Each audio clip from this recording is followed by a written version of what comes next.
Runs Ecotricity, a very successful business, and we haven't had a word for a while, so we thought we'd get him on. Dale, very good morning to you.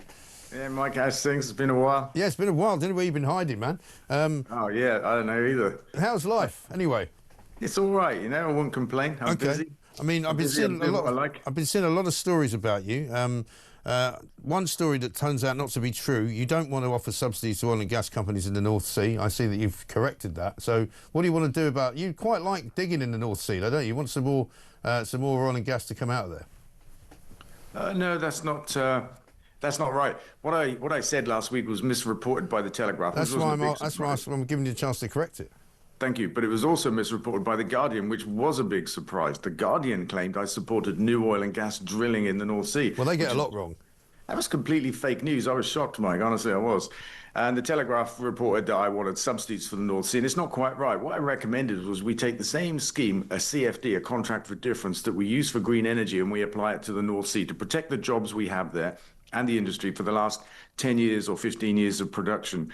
It'd be good for the country. It'd be good for the workers. They're good for industry. And we could end this debate that sets up green energy as the enemy of North Sea oil and gas. Yeah, well, the problem is that as long as we keep taking North Sea oil and gas from Norway and buying it, which they're using almost the same field that we've got access to and that we're closing down, that doesn't make any sense, does it? I don't think it lacks any sense. I think not drilling for new oil and gas in the North Sea itself doesn't make sense. And we're in a transition. 50% of our electricity is from green energy now. And within 5 years, we'll be very close to 100%. So this transition is happening. We don't need to drill for new oil and gas ourselves. We can buy what we need, if we still need it, in 10 years' time on international markets. But that's not any greener, though, is it? Because if we're just buying it from somebody else who's still digging it out of the ground, then the ground is still damaging the environment as far as we're concerned. So all you're really doing is virtue signalling and saying, oh, well, it's not our drilling, it's not our money. We're just going to buy it from somebody else who's doing it. It's like, getting somebody else to murder the guy you want to kill instead of doing it yourself. The bit that I said that you missed is that within 5 years we'll be at nearly 100% green on the grid. Yeah, we won't. And if we need oil and gas, we can buy it easily enough, but we won't need it. Yeah, but all these AI companies that are coming into Britain to start these data mining, libraries and all of these big data manufacturing AI centres, they're going to need massive amounts of electricity and they're going to need massive amounts of water, and we don't have either. Well, we definitely have a water problem, but we have no shortage of green energy in our country. We can just keep building it. Well, we can, yeah, but if you've got no shortage of it, why do you have to keep building it? Either you've got a shortage of it or you haven't. To keep pace with the new demand that you're talking about. Yeah, but the new demand is going to wreck the national grid. That's what people say. There's a place in Texas, right, where they've got a big AI centre, and they've basically run out of water because they need so much water to power these things and to make them work that they haven't got any water anymore. The US has a water problem anyway, particularly in the West. Parts of that could become uninhabitable in the next few decades. No, I don't think so. I mean, I've been going to Dallas for a long time. I'm sure it'll be there for at least another 50 years while I'm alive. What about desalination plants? Why don't you open some of them? Well, they're very energy intensive. A bit like AI centres. Well, you just say you keep building the energy, don't you? Well, we can, but you don't let me finish. That's the problem. I was going to say they're very energy intensive. It's taking a long time. It's not. Well, I just said 5 words. I mean, that's not me taking a long time, is it? Well, you've got to get snappier. We're nearly finished with the show.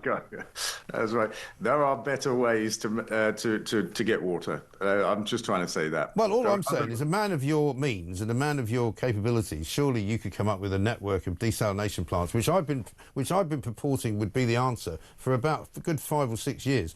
We're surrounded by salt water. People keep telling me the seawater's rising. So if we take some of it out and use it on the land, then scientifically that's actually a great idea, isn't it? We can drink ourselves to safety. I like that as an idea, Mike. Well, I mean, why not use water from the sea to spray plants and stuff? All right. All I'm saying is I don't think we need to. It's energy intensive and expensive to get water that way. We've got better things that we can do to solve the water problem, which is to waste less water. We waste vast amounts by pouring it down the drain when we could reuse it, or leaking it out of pipes because the water companies aren't doing their job properly. And we don't actually have a water crisis per se. We had a drought this summer. And that's partly down to the lack of investment in infrastructure. Well, not in Manchester, you didn't. I was up there at the weekend and it stopped raining. We had a monsoon to end the drought, didn't we? Yeah, well, what's going on with your electric airline? I don't know what you mean. Eh? Tell me what you mean. Well, I thought you were starting up at the first all-electric airline. That's what I'm told, Ecojet. Yes, it's true. Well, how's it going? Well, it's going slower than we hoped. Yeah. But it's still going. Well, when you say it's still going, have you actually got a plane in the air yet? Not yet. Not yet. No, not yet. Well, when do you expect? When can you invite me on the first inaugural flight of the first electric airline? Well, if you'll come, you'll get an invite. Well, yeah. When though? When? I got a feeling we're looking at 18 months, maybe 2 years. Right. What about So the engines? The engines are in testing with the Civil Aviation Authority. They're being flown around to make them safe. And I expect that'll take 12 to 18 months, and then we'll be ready to go. Get ourselves a couple of planes, swap the engines out, and away we go. Okay. What about Gatwick's second runway? What do you make of that? Well, I'm relaxed about it, actually. I think you could say, right, tongue in cheek, you could say it just means there'll be more runways for when the electric planes get here. Yeah. And what's the advantage of electric planes again? Cost. They're cheaper to run. Cleanness. They don't make pollution at all. How far do they go though?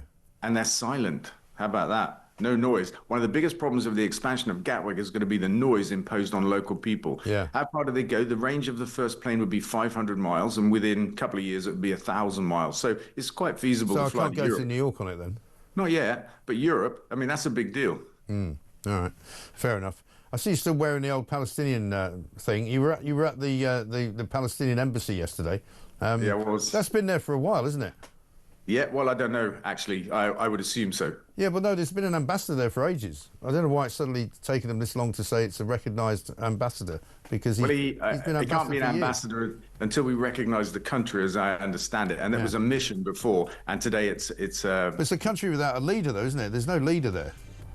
Yeah, I think the leader's in jail in Israel, isn't he? Is he? Who's that? The guy your last guest was talking about him. He's quite a moderate Palestinian, and the Israelis have jailed him because he could What's he unite doing in prison then if he's Palestinians. moderate? I mean, anyway, listen, we're out of time. Good to see you, Dale. No.